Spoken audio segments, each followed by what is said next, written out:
지혜자의 삶. 전도서 7장 11절로 14절 말씀. 지혜는 유산같이 아름답고 햇빛을 보는 자에게 유익이 되도다. 지혜의 그늘 아래에 있음은 돈의 그늘 아래에 있음과 같으나 지혜에 관한 지식이 더 유익함은 지혜가 그 지혜 있는 자를 살리기 때문이니라. 하나님께서 행하시는 일을 보라. 하나님께서 굽게 하신 것을 누가 능히 곧게 하겠느냐. 형통한 날에는 기뻐하고 곤고한 날에는 되돌아보아라. 이 두 가지를 하나님이 병행하게 하사 사람이 그의 장래 일을 능히 헤아려 알지 못하게 하셨느니라. 아멘. 우리는 코로나19 바이러스로 전 성도들이 함께 성전에 모여서 예배드리지 못하고 인터넷 영상 예배를 드린 지가 벌써 오늘로 8주째가 되었습니다. 물론 우리가 1, 2부 예배는 함께 드리고 있지만은 아직까지 모두 모여서 전 예배를 정상적으로 드리지 못하고 있습니다. 지금은 코로나19 바이러스가 거의 진정 국면에 왔다고는 하지만 아직도 방심할 수는 없습니다. 왜냐하면 이번 주 목요일 30일은 공휴일이죠. 바로 목요일부터 주말이 오게 되고 또 다음 주 5월 5일 어린이 주일까지 전국의 숙박업소가 지금 막 예약이 되었다고 하는 보도를 들었기 때문입니다. 전염병은 꺼지는 듯 싶지만 불씨가 완전히 꺼지지 않으면 다시 화재의 위험이 있는 것처럼 전염병은 무섭게 걷잡을 수 없이 확산될 수도 있기 때문입니다. 우리 그리스도인들은 성경을 통해 전염병이 하나님의 심판의 도구 중에 하나라는 것을 알고 겸손하게 자신을 돌아보고 하나님을 의지해야 할 것입니다. 오늘 말씀을 듣기 전에 코로나19를 통해 깨닫는 죄를 회개합시다. 코로나19로 고통받는 환자들의 치료를 위해 기도하시고 방역에 수고하시는 의료진들과 방역 종사자들을 위해 기도해야 될 것입니다. 그리고 하루빨리 코로나19가 사라지도록 기도해 주십시오. 특별히 우리 성도들이 인터넷 영상 예배를 드리면서 신앙이 나태해지지 않고 더욱 주님 의지하도록 기도해야 될 것입니다. 다 같이 자막에 역대하 7장 13절 14절을 다 같이 읽읍시다. 시작. 혹 내가 하늘을 닫고 비를 내리지 아니하거나 혹 메뚜기들에게 토산을 먹게 하거나 혹 전염병이 내 백성 가운데 유행하게 할 때에 내 이름으로 일컫는 내 백성이 그들의 악한 길에서 떠나 스스로 낮추고 기도하여 내 얼굴을 찾으면 내가 하늘에서 듣고 그들의 죄를 사하고 그들의 땅을 고칠지라. 우리 다 자막에 있는 기도 제목을 중심으로 함께 기도 드리겠습니다. 하나님 아버지, 코로나19를 통하여 우리가 많은 것을 깨닫게 하시니 감사합니다. 코로나19를 통하여 하나님 앞에 우리의 죄를 깨닫고 회개하오니 용서하여 주옵소서. 우리가 교만했습니다. 하나님 앞에 바르게 서지 못했습니다. 우리의 죄를 깨닫고 회개하오니 용서해 주시옵시오. 한국교회의 죄를 용서해 주옵소서. 우리는 많은 하나님의 은혜를 받았으면서도 하나님의 은혜를 망각하고 하나님 앞에 바르게 살지 못하고 우리는 끊임없이 우리는 죄짓고 한국교회가 세속화되었습니다. 우리의 불순종의 죄를 용서해 주시고 이 땅을 고쳐 주옵소서. 우리 민족의 죄를 용서해 주십시오. 어려움을 당하면서도 하나님 앞에 무릎 꿇지 못하고 하나님을 거역하고 또 우리 모든 지도자들이, 정치 지도자들이 하나님을 거역하는 일도 하였습니다. 용서하시고 우리가 코로나19를 통하여 다 겸손하게 주님 앞에 무릎 꿇고 돌아오게 하시고 이 땅을 고쳐 주시옵소서. 하나님 아버지, 모든 우리 코로나 고통받는 환자들 치유해 주시고 방역에 수고하는 의료진들, 방역 종사자들 지치지 않도록 붙잡아 주시옵시고 하루빨리 코로나19가 종식되게 하시고 우리 성도들이 이 인터넷 영상 예배를 통해 신앙이 나태해지지 않고 주님의 전에 나오기를 더 사모하게 하시고 주일 성수를 사모하게 하시고 주님을 의지하게 하여 주옵소서. 주님, 코로나19를 통하여 우리의 죄를 깨닫는 기회가 되고 회개하게 하여 주심을 감사합니다. 성도들뿐 아니라 한국 교회의 죄를 회개하오니 용서해 주십시오. 우리가 세속화됐습니다. 많은 은혜를 받았지만 망각했음을 용서하시고 우리 민족의 죄, 우리 국가의 죄, 우리 모든 정치 지도자들의 죄를 우리가 짊어지고 회개하오니 하나님보다 더 섬겼던 우상숭배의 죄를 용서하시고 하나님을 떠난, 하나님을 인정하지 않은 죄들을 용서하시고 이 땅을 고쳐 주옵소서. 코로나19 전염병에 고통당하는 모든 분들을 치유하여 주시옵시고 모든 수고하는 의료진들, 방역 종사자들 하나님이 붙들어 주시옵소서. 하루빨리 코로나19가 종식되게 하여 주옵시고 코로나19 때문에 인터넷 영상 예배를 드리는 성도들 절대로 신앙이 나태해지지 않고 더욱더 주님 전에 나와 기도하는 예배 드리는 그 예배를 사모하게 하여 주시옵소서. 예수님의 이름으로 기도드립니다. 아멘. 우리는 주일 낮 예배를 통하여 전도서를 강의하고 있는데 전도서 1장부터 차례대로 강의하고 있죠. 전도서 1장부터 6장까지를 보면 헛되다, 헛되고 헛되다 이런 말이 많이 나와요. 이 세상 만물의 헛됨을 여러 가지로 증거하면서 하나님을 경외하는 삶을 살도록 은연중에 암시하는 내용이 전도서 1장부터 6장까지 쫙 나왔습니다. 그러나 7장부터는 헛되고 허무한 인생 속에서도 나름대로 보람있고 지혜롭게 살아가는 방법에 대해 교훈하고 있는 것을 보게 됩니다. 그래서 7장부터 여러분 보면 지혜라는 말이 많이 나오고 지혜자라는 말이 많이 나옵니다.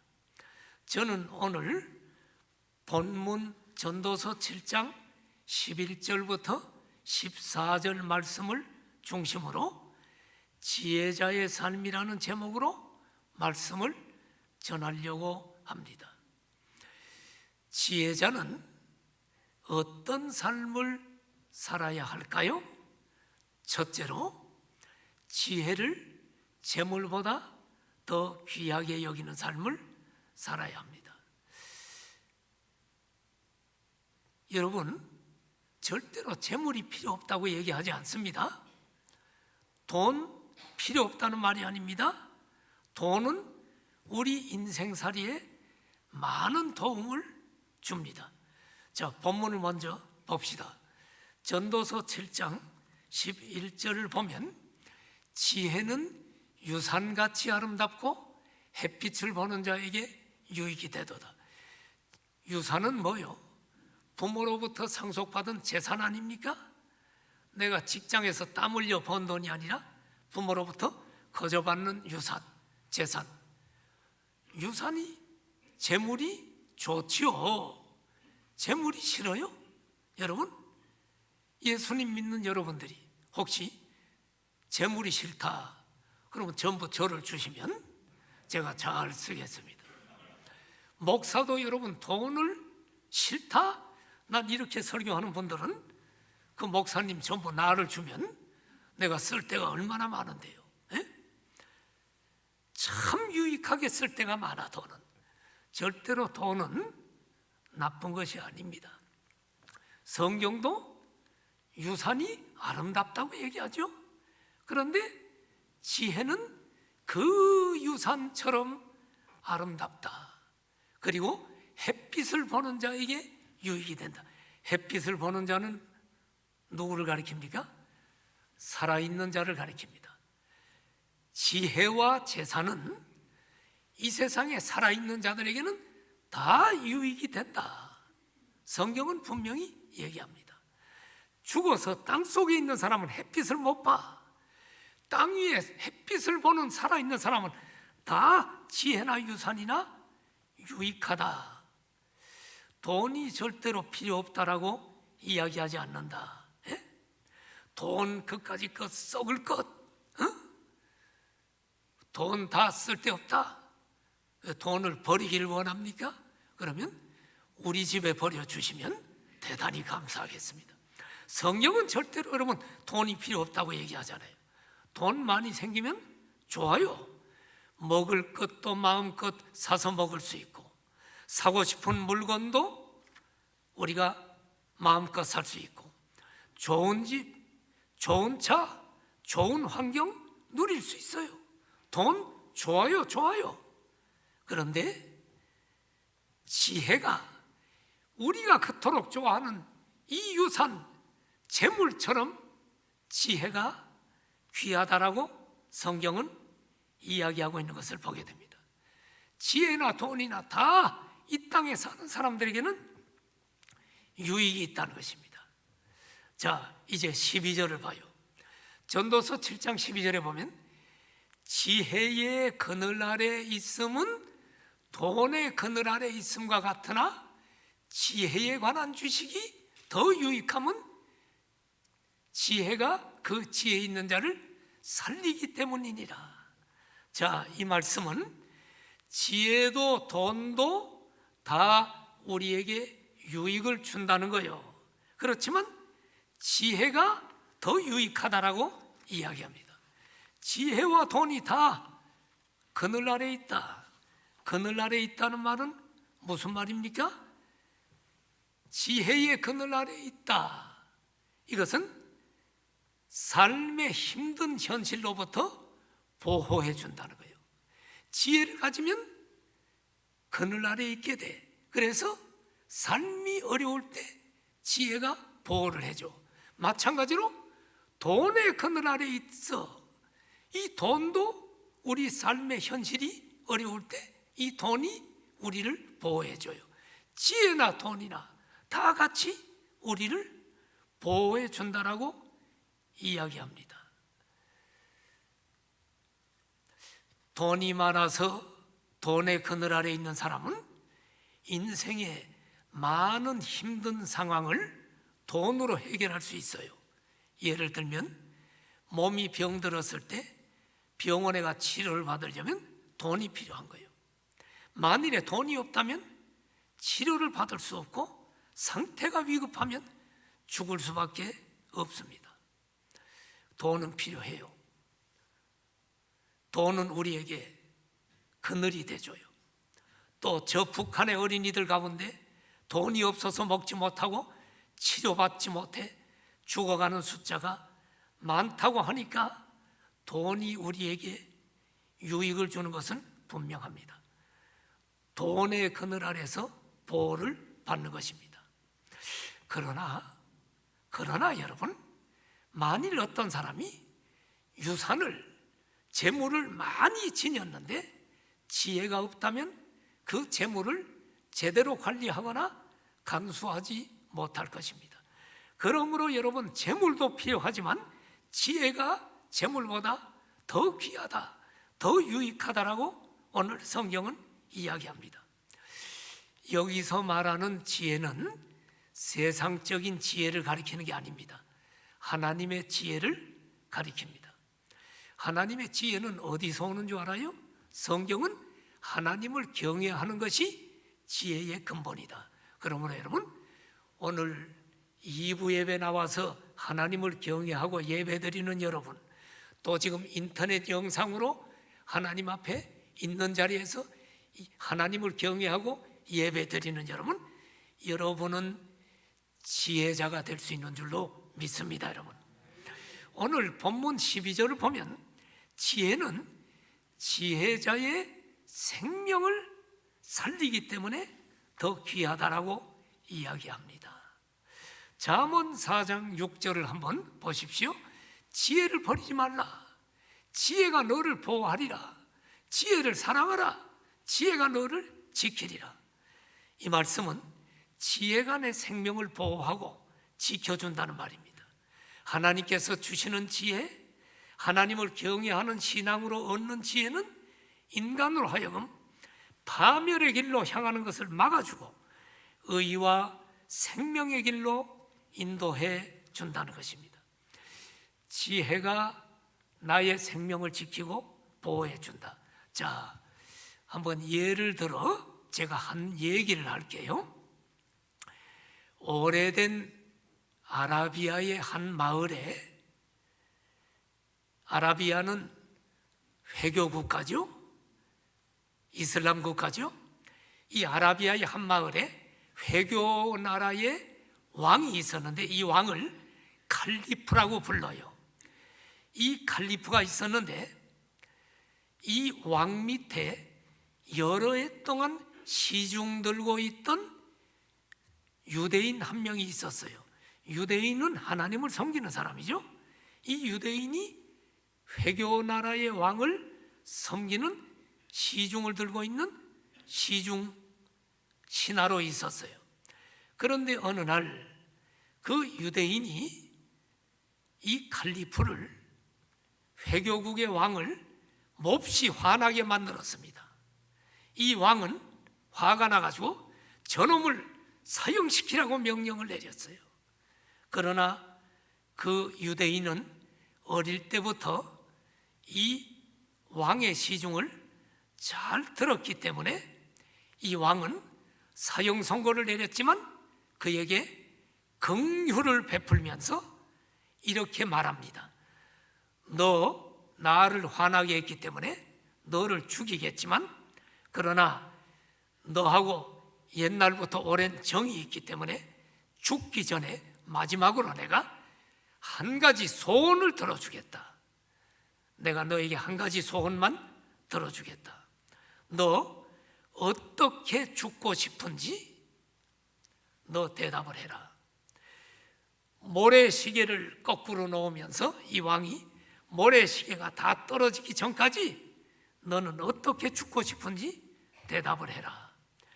이 유대인은 하나님 앞에 지혜를 달라고 기도를 했어요. 하나님, 내가 지금 사형 선고 당했는데 이제 죽게 생겼습니다. 나에게 지혜를 주세요. 지혜가 생명을 보호한다고 했는데 나에게 지혜를 주십시오. 지혜가 잘 안 떠올라. 하나님께 기도하는데 모래시계가 다 떨어졌습니다. 이제 왕이 묻습니다. 자, 모래시계가 다 떨어졌는데 너 어떻게 죽고 싶으냐? 결정했냐? 이야기를 해라. 그랬더니 이 유대인이 이렇게 얘기합니다. 내가 네 마지막 소원 한 가지는 들어주겠다. 어떻게 죽고 싶은지를 이야기하면 그대로 하겠다. 유대인이 이렇게 얘기합니다. 왕이여, 저는 늙어서 죽고 싶습니다. 그래서 살았다는 거예요, 여러분. 이게 지혜입니다, 여러분. 지혜는 너를 보호하고 너를 지키리라. 내 생명을 보호하고 지켜준다는 말입니다. 사랑하시는 여러분, 돈도 중요하지만 지혜는 우리의 생명을 살린다. 여러분, 자식들에게 엄청난 유산을 줬는데 지혜가 없어. 그러면 인생을 어떻게 사는지 몰라. 막 도박하고 온갖 주색 잡기하고 허랑방탕하게 쓰다가 마지막에 돈 다 쓸모없이 죽어버리면 어리석은 자 아닙니까? 지금 북한의 김정은이 위독 상태가 지금 계속 뜨는데, 위독 상태가 아니라 지금 25일 사망설이 하나 뜨고 있어요. 거기에 지금 사망설이 우리나라 뉴스엔 지금 안 나오는데, 지금 사망설이 어디서 떴느냐? 조청년 인민 뭔가에서 떴어요. 저 노동신문에서는 안 떴는데 그게 떠서 김정은 애석하게 지금 운명했다라고 어제 떴습니다. 내가 그걸 받았습니다. 자, 이제 뭐 어떻게 되는지 조만간에 발표되겠지만, 여러분, 우리는 돈을 많이 갖고 권력을 많이 갖는 것도 좋지만 지혜가 생명을 살린다는 걸 알아야 됩니다. 최고의 지혜는 뭐라고요? 예수님 믿고 하나님을 경외하는 것인 줄 믿습니다. 우리는 지혜가 생명을 살린다는 것을 깨닫고 하나님을 경외하는 지혜자의 삶을 살아가기를 축원합니다. 지혜자의 삶은 어떻게 살아가는 것일까요? 두 번째, 하나님의 절대 주권을 인정하는 삶을 살아가는 사람이 지혜로운 삶입니다. 전도서 7장 13절을 보십시오. 하나님께서 행하시는 일을 보라. 하나님께서 굳게 하신 것을 누가 능히 굳게 하겠느냐? 하나님이 굳게 하신 것은 뭐요? 우리 인생에서 만나는 온갖 어려움과 시련들을 하나님이 굳게 하신 거라고 말합니다. 고난을 말합니다. 그러면 여러분, 하나님께서 이 세상의 모든 일을 작정하시고 주관하신다는 사실을 정말로 믿는다면 우리 인생에 일어나는 온갖 시련에 대해 우리는 인내해야 될 거예요. 만일에 인내하지 못하고 하나님이 계시면 왜 나에게 이런 고통을 주고 이런 병을 줘? 하고 여러분 대항하거나 거역하는 자는 지혜롭지 못한 거예요. 우리는 하나님이 굳게 한 것을 아무도 굳게 할 수 없어요. 하나님의 절대 주권을 겸손하게 인정하는 것이 지혜로운 삶이다. 이 세상에서 일어나는 모든 일들의 근저에는 하나님의 주권적 허용하심이 있음을 인정해야 돼요. 참새 한 마리도 우연히 떨어지는 게 아닙니다. 하나님 허락 없이는 떨어지지 않기 때문입니다. 우리에게 일어나는 시련들이 하나님의 허락 속에서 주어진 것이라면 우리는 하나님께 대항하는 대신에 겸손하게 복종해야 됩니다. 인간의 모든 일들 가운데 역사하시는 하나님의 작정을 인정하고 우리 자신의 무능을 깊이 인식해야만 합니다. 왜요? 하나님께서 굳게 하신 것을 어느 누구도 굳게 할 수 없기 때문입니다. 자, 전 세계가 고통을 겪고 있는 코로나19 바이러스도 하나님의 허락 속에서 일어나고 있는 거예요. 우연히 일어나고 있는 게 아니에요. 그러므로 우리는 하나님께 대해서 하나님, 왜 코로나 바이러스를 줘서 지금 교회가 예배도 못 드리고 마스크 쓰고 다니고 지금 직장에도 못 나가고 지금 이렇게 어렵게 만듭니까? 이렇게 대항할 것이 아니고 하나님의 주권에 우리는 주권을 인정하고 겸손하게 무릎 꿇고 우리의 죄를 회개하면서 하나님의 자비를 구해야 할 것입니다. 이것이 하나님의 절대 주권을 인정하는 지혜자의 삶인 줄로 믿습니다. 지혜자의 삶은 또 어떤 삶인가?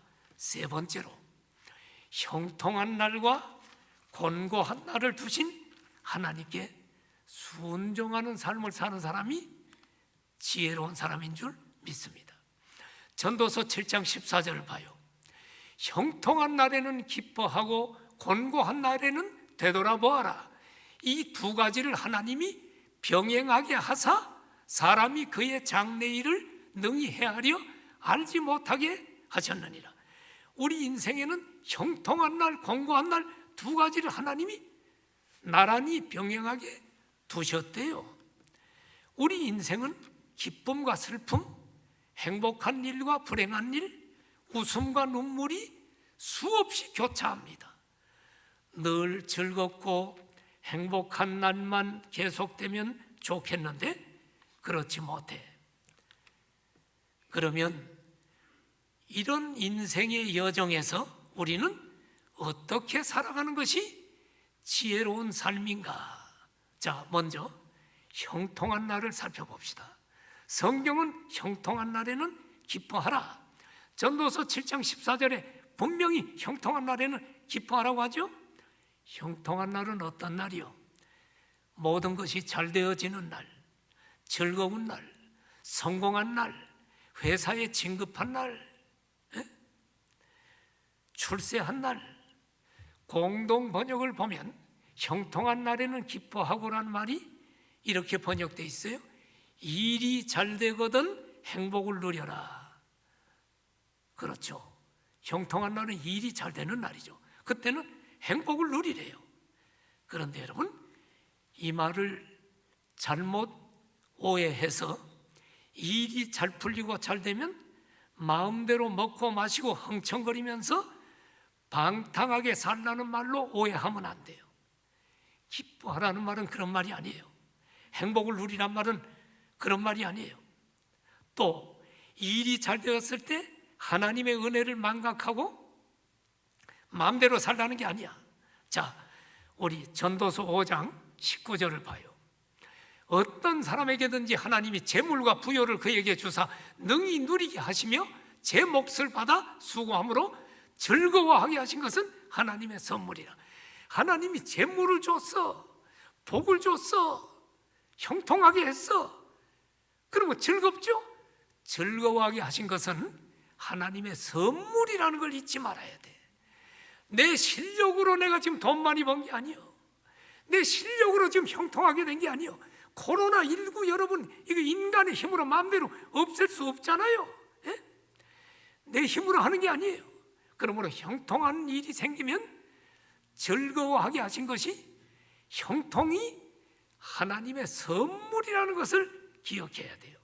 그러므로 일이 잘 될 때는 하나님의 선물로 알고 감사하면서 그 복을 누리라고 하는 것입니다. 흥청거리고 방탕하면 안 돼요. 하나님의 은혜를 망각하고 교만해서도 안 돼요. 여러분, 형통한 날에는 기뻐하라는 말을 원어로 좀 봐야 돼.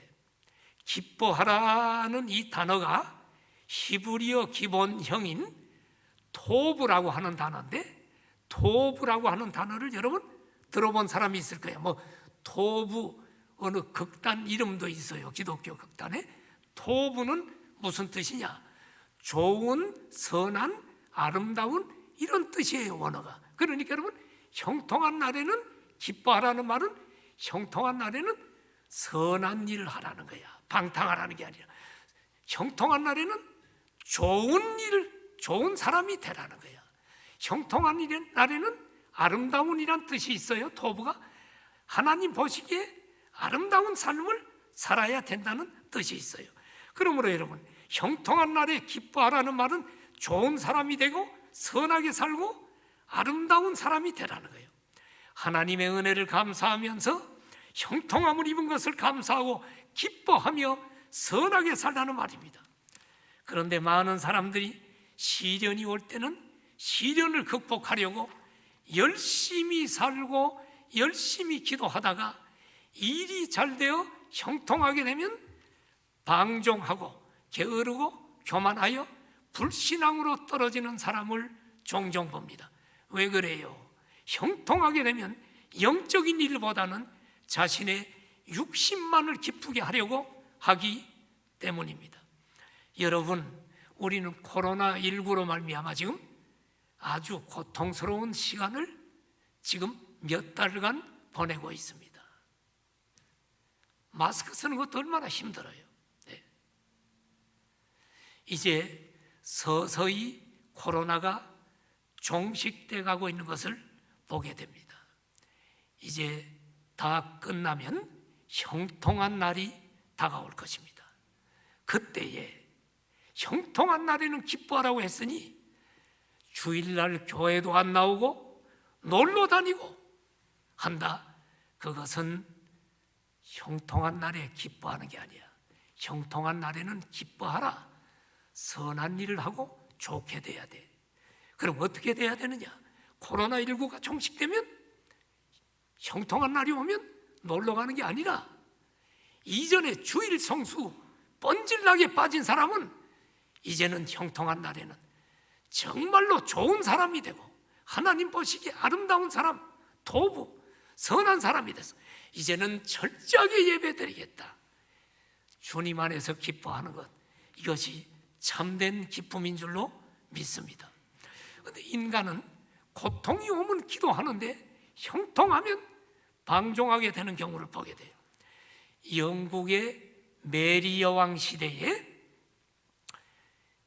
신실한 기독교인들이 타락한 영국 교회를 반대하다가 감옥에 갇히는 일이 생겼습니다. 감옥에 들어가서 이 경건한 성도들은 고난을 이기게 해달라고 하나님께 눈물로 호소하고 기도했습니다.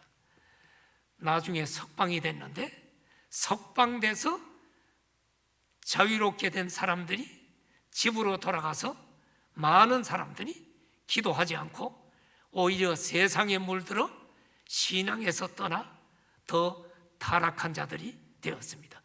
형통할 때 기뻐하는 것이 무엇인지를 몰랐던 것입니다. 사랑하시는 여러분, 일이 잘 풀려 형통할 때 조심해야 돼요. 모든 것이 하나님의 은혜임을 깨닫고 겸손하게 하나님께 감사하는 마음으로 기쁨을 누리기를 축원합니다. 자, 그러면 곤고한 날이 오면 어떻게 해야 되는가? 곤고한 날에는 되돌아보아라. 전도서 7장 14절에 분명히 말씀하죠. 곤고한 날은 어떤 날이요? 고난의 날입니다. 환난의 날입니다. 시련의 날입니다. 어려움을 당하는 날입니다. 슬픔의 날을 말합니다. 이 곤고한 날은 남녀노소 빈부귀천할 것 없이 예수님을 믿든 안 믿든 누구에게나 곤고한 날이 찾아옵니다. 왜? 하나님은 형통한 날과 곤고한 날을 나란히 병행하게 주셨기 때문입니다.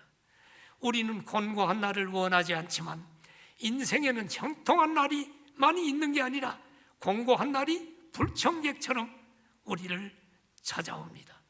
그렇다면 이 곤고한 날을 피할 수가 없다면 곤고한 날에는 어떻게 해야 지혜로운 삶이 될까요?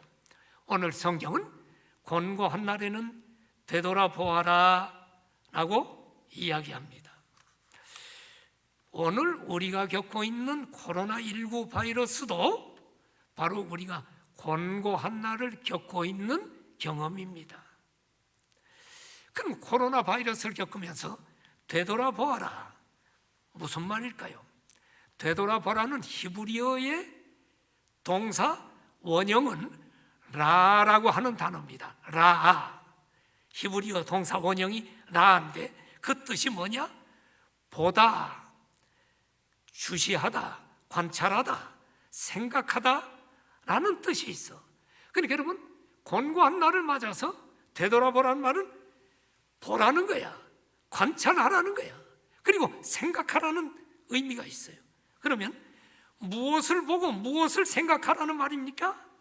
형통할 때는 보지 못하고 생각하지 못한 것을 곤고할 때는 보고 생각하라는 거예요. 뭘 보고 생각해요? 곤고하게 하신 하나님의 목적과 이유가 뭐냐? 이것을 곰곰이 생각해야 돼. 자, 이렇게 얘기를 하면 여러분이 좀 더 구체적으로 적용을 못하는 사람이 있으니까 제가 조금 더 구체적으로 얘기를 할게요. 무엇을 보고 무엇을 생각해야 하는가? 여러분이 첫째로 뭘 봐야 되느냐? 첫째로 하나님께서 나에게 이런 어려움을 지시는 이유가 뭔가를 생각해 봐야 돼. 고통이 오면. 자, 어려움이 많죠, 여러분? 여러 가지죠? 좀 더 구체적으로 얘기할게요. 어떤 사람은 지금 병을 얻어서 투병을 하는 사람이 있어. 곤고한 날을 경험하고 있는 거죠. 그러면 왜 내가 이런 병을 때문에 고통당하는가를 이유를 생각해 봐야 돼. 또 내가 계획하고 꿈꾸는 대로 그 계획이 이루어지지 않고 그 꿈이 좌절됐어. 그러면 그 사람은 곤고한 날을 맞이한 사람이야. 그러면 내 왜 이 꿈과 계획이 전부 다 좌절됐지? 그 이유를 생각해 보라는 거예요. 또 어떤 사람은 내가 경영하던 사업이 완전히 파산되고 핏더미에 앉아버려서 어려움을 당하고 있어요. 그러면 뭘 보고 뭘 생각해요? 하나님, 왜 이 어려움을 나에게 주셨고 이 실패를 통해 하나님 깨닫기를 원하시는 하나님의 뜻이 뭡니까? 이것을 생각하라는 거예요. 또 사랑하는 사람이 먼저 세상을 떠나 하나님 품에 갔어요. 곤고한 날을 당했습니다. 그럼 뭘 생각할까요?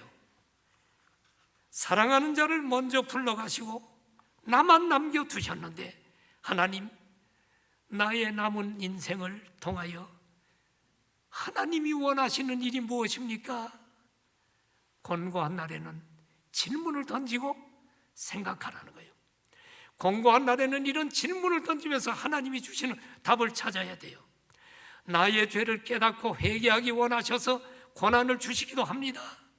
또 내가 교만하고 남을 무시하고 그래서 나를 겸손한 인격으로 만들려고 고난을 통해 나를 하나님이 인격을 빚어가시는 경우가 많아. 저는 옛날에는 다른 사람을 많이 무시한 적이 있었어요. 20대, 10대, 30대. 뭐 조금 뭐 공부 못하면 아이 뭐 돌대가리 이렇게도 얘기하고, 또 사람을 차별했어. 근데 그거 내가 싹 없어졌어. 하나님이 아마 목사 만들려고. 지금은 나는 부자 앞에 가서도 절대로 굽실거리지 않고요, 권력자 앞에 가서도 전혀 부러워하지 않아. 그렇다고 가난하고 몸이 아프고 장애를 입은 사람 절대로 무시하지 않아. 나는 모두를 귀하게 봐. 근데 이게 내가 처음부터 생긴 인격이 아니야. 나는 고난을 통해서 하나님이 나를 겸손하게 낮추시고 주님을 조금씩 닮아가도록 하나님이 인도하셨어요. 고난받는 것이 유익이라는 게 그래서 유익이에요. 사랑하신 여러분, 고난이 왔나요? 여러분의 인격을 교정하는 기회로 삼아야 될 줄로 믿습니다. 어쨌든 곤고한 날에는 고난의 이유를 하나님께 물어보고 답을 찾아 내가 변화되는 기회로 삼아야 될 줄 믿습니다. 그래서 여러분, 뭘 보고 뭘 생각하라고요? 하나님께서 나에게 이런 어려움을 주시는 이유가 뭔가를 생각해야 돼요. 구체적으로 제가 사례를 얘기했죠. 두 번째, 뭘 생각할까? 하나님의 심판을 보고 생각해야 돼요. 코로나19를 겪으면서 하나님의 심판을 봐야 돼요. 하나님, 우리를 지금 하나님이 심판하시네요. 그리고 회개해야 돼. 그리고 한 걸음 더 나가. 코로나19의 지금 심판이 문제가 아니라 세상 끝날의 심판을 볼 수 있는 영적인 눈을 열어야 돼. 요한계시록을 보면 마지막 하나님이 재앙을 줄 때 지구촌의 3분의 1의 인구가 죽어가. 마지막 올 심판의 그림자요. 지금 심판은 지금은 3분의 1이 죽질 않아. 마지막에는 최후의 심판들이 점점 무섭게 나타날 거예요. 그러므로 여러분, 오늘 고난을 통해 심판을 보고 생각하면서 내가 지금 어떻게 살아야 할지를 깨닫는 시간이 돼야 될 줄로 믿습니다. 세 번째는 뭘 보고 생각해야 돼요? 주님과 함께 거할 것을 보고 생각하십시오. 심판만 보고 두려워하는 것은 지혜로운 삶이 아닙니다. 기독교인의 삶이 아닙니다. 지금 심판이 있지만 다시는 고난이 없는 영원한 천국에서 현재의 고난은 장차 다가올 영광과 좋게 비교할 수 없다는 것을 믿으면서 주님과 함께 천국에서 영원히 거할 것을 바라보고 지금 이 땅에서 주님께 헌신하며 살 것을 다짐하는 시간이 되어야 될 줄로 믿습니다. 지혜로운 자의 삶은 어떤 삶이 되어야 되는가? 마지막 네 번째로, 제가 마지막이라고 했죠? 예. 마지막 네 번째로, 지혜로운 자의 삶은 미래를 알지 못하게 하신 하나님을 전적으로 의지하는 삶을 살아야 한다. 자, 전도서 7장 14절을 봅시다. 형통한 날에는 기뻐하고 공고한 날에는 되돌아보아라. 이 두 가지를 하나님이 병행하게 하사 사람이 그의 장래 일을 능히 헤아려 알지 못하게 하셨느니라. 사람들은 미래에 일어날 일을 알고 싶어해. 그래서 점쟁이를 찾아가서 돈 주면서 물어보는 거예요. 예? 또 예수님을 믿는 사람들도 예언에 관심이 많아서 예언은사 받은 사람이나 예언하는 기도원 찾아가서 물어보기를 좋아해. 그리고 뭔가 예언하는 목사님이 신령한 목사님이라고 또 찾아가. 좀 위험합니다. 오늘 성경을 보면 하나님이 우리에게 장래 일을 알지 못하게 했다고 하는 거예요. 그러니까 예언은사는 항상 성경을 통하여 점검해야 돼. 목사님이 예언은사 있다.